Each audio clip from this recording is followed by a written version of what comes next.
4, 5 Mal in einem Monat haben wir uns nachts gesehen. Obwohl ich manchmal etwas müde war, war es doch meistens gut und schön. Dann die Idee mit diesem Urlaub. Statt selten sollte es immer sein.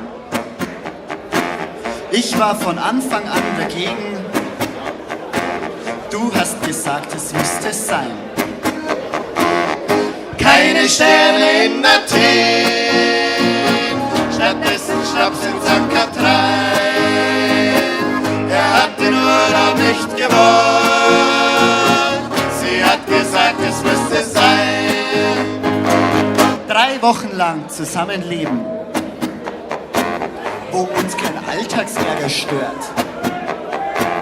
Ich hab gewusst, das geht daneben, doch du hast nicht auf mich gehört. Den ganzen Tag sind wir zusammen, sogar zum Frühstück wird gelacht. Doch wenn ich dich den ganzen Tag hab, dann bin ich fertig für die Nacht.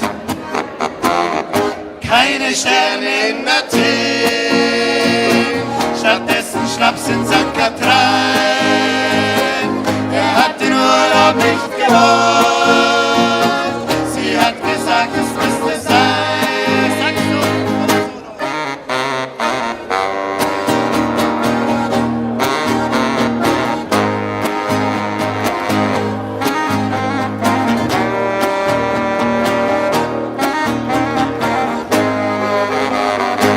Der Rhythmus, wo ich immer mit muss, das ist der Rhythmus von uns zwei.